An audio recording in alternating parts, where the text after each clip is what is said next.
Yeah, welcome viewer. And today we are fortunate enough to have with us Professor David Kaspar from United States.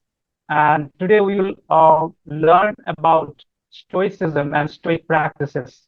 So I would request Professor David Kaspar to say a few words about himself. Sure. Well, first of all, thank you for having me. I'm excited to talk about the topics that you mentioned to me. And so I got my PhD at State University of New York at Buffalo. I've taught at several universities in America. I currently teach at Rutgers. And besides being a philosopher, I am also a high performance coach, and I've developed my own system that I call high performance stoicism.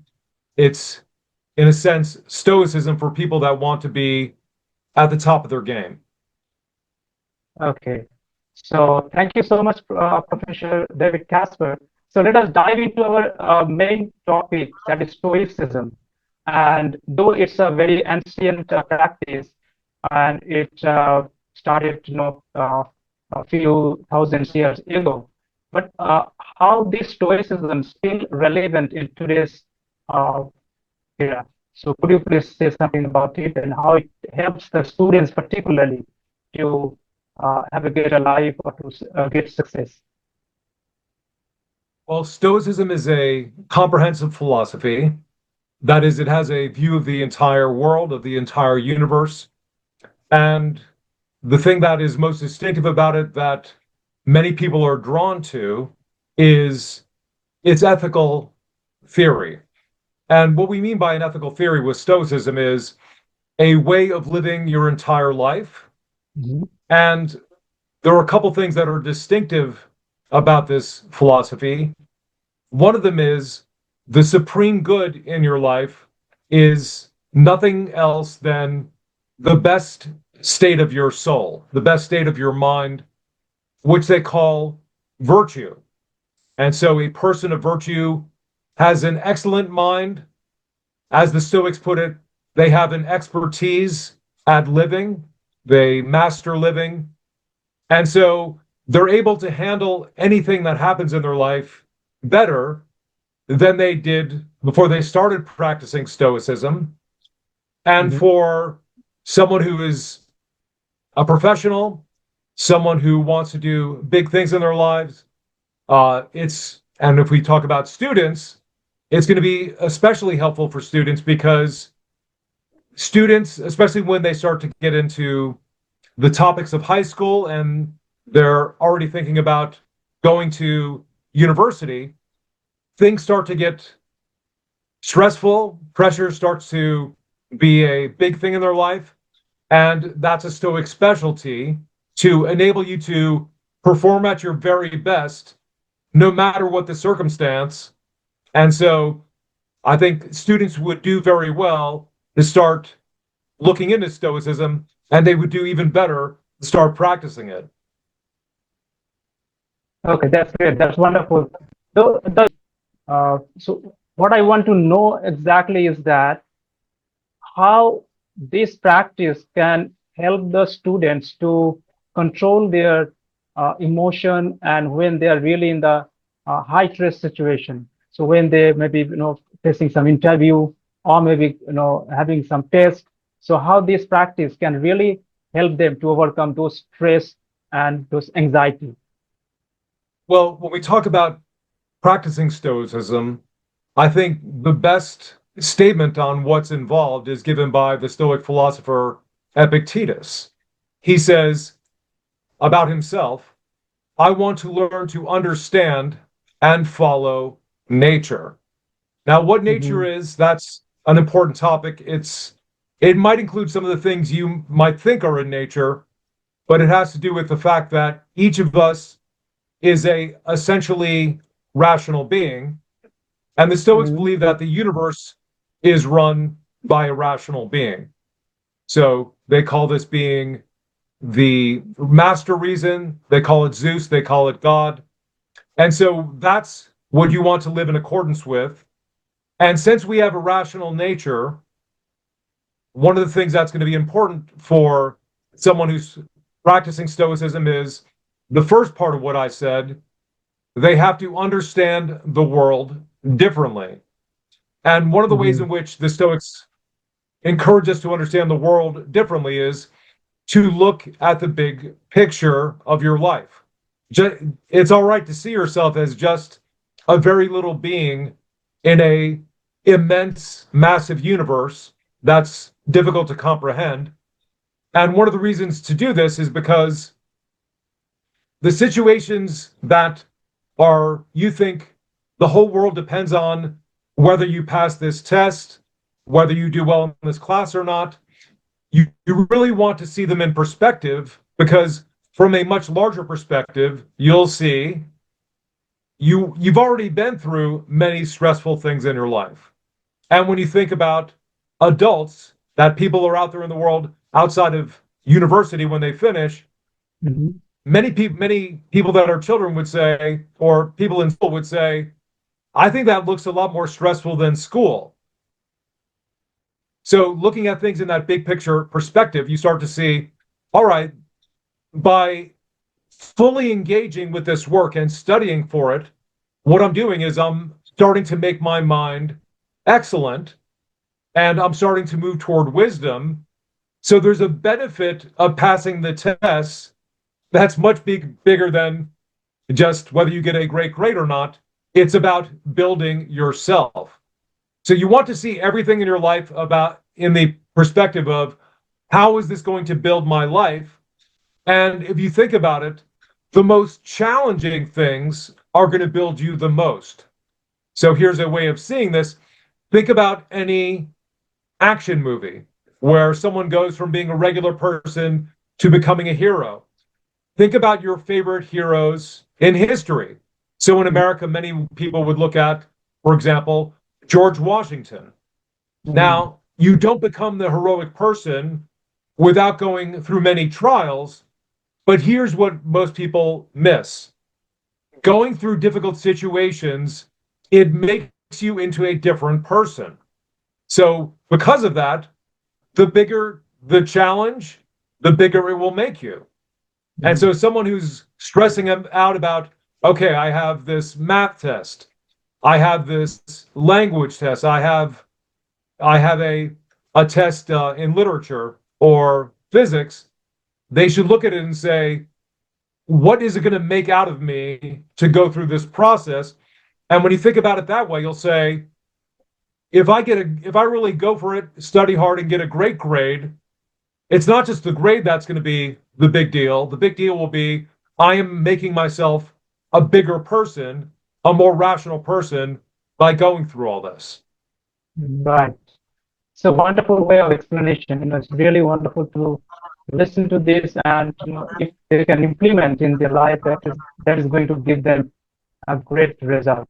So now, my next question is that when people or maybe student, when they receive some unexpected feedback or grades, so how this stoicism can help them to navigate this situation? Oh, that's a really good question. So, what you want to do if you're practicing Stoicism is you want to get, as we would put it, you want to get wiser and wiser over time. Mhm. And one part of wisdom is to look at events in the world in a different way than most people do. Here's how most people look at events.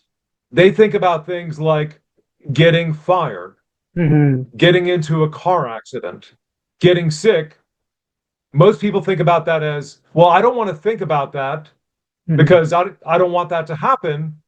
And then when it does happen, people are surprised and then they're upset. Stoicism says, and this connects with my last points, you want to look at the whole universe and see every human being gets sick, every human being injures some part of their body, every human being has a setback like getting fired or you don't get into the university you want to. And then when you look at the big picture, you might be it might be unexpected what exactly happens, but you should really not be surprised because since it happens to everybody, just recognize, okay, it's my turn. Now, Mhm. here's something that's really interesting about an unexpected bad grade. First of all, if you think about it, did you really do your best to prepare for it? Because if you did do your best to prepare for it, do Mhm. you think you would have gotten that grade? Probably not. So, okay, but prepare for it, you didn't do as well as you wanted to. The Stoic view of looking at that is something happens that's unexpected, but you already are starting to think, well, this happens to everybody, so it was just my turn. But even in such situations where something happens that you're not happy about, you immediately start to use that situation, and as the Stoic puts it, turn each situation to good account. Mhm. I didn't get I got let's say I got a bad grade. I thought I was going to get an A, but I got a C. That's Mhm. really going to hurt me. So here's what the Stoic might say: how to turn each situation into good account. First of all, go for a walk. Walk for a half hour, walk for a couple hours, an hour at least, and think about it. And you're going to get some ideas.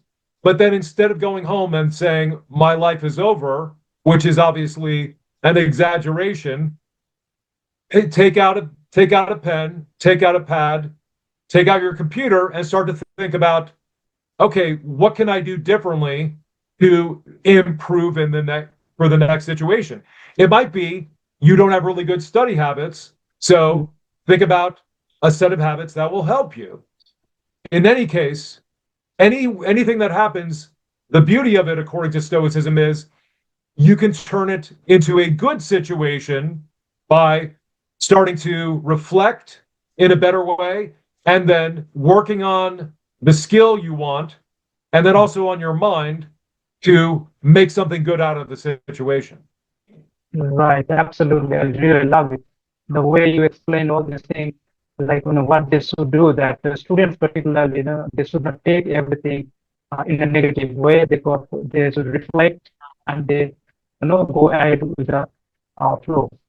So I would like to know another aspect, like the nowadays we're having an issue or maybe a problem of distractions. We have social media, we have peer pressures, and different other distractions. And so, uh, how stoicism or stoic practices can help the students, particularly, to overcome this problem of distractions. Well, the Stoics say, aside from saying what you're really going for in life is wisdom or virtue, they break it down into different categories. They say, well, what you're really going for is the virtue of prudence, which involves knowing what to do in situations, knowing what is true with what's going on around you, also knowing what's true about yourself. Maybe you have some bad habits. Right. So just by looking into your patterns, how you've been studying, how you work, can give you some clues about what to do differently. So there's also a couple other virtues. One of them is courage. And so, and another one is justice, which involves largely how you treat other people, and you want to give each people their due.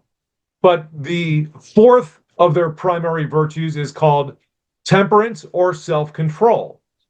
If you're having problems with being distracted, that's a self control problem. And self control has been studied extensively by modern psychologists. Now, one of the things that psychologists have found about self control is they say for outcomes that you want to come about, that is, being successful, they have looked at it, many articles on this. And what they've discovered is by looking at dozens and hundreds of studies, is there are only two traits that are consistently there in relation to success. Number one is intelligence, the number two is self control. By working on your self control. So, a lot of students, in fact, a lot of adults, have a problem with their cell phone. Mm. So, here's the Stoic approach to distractions.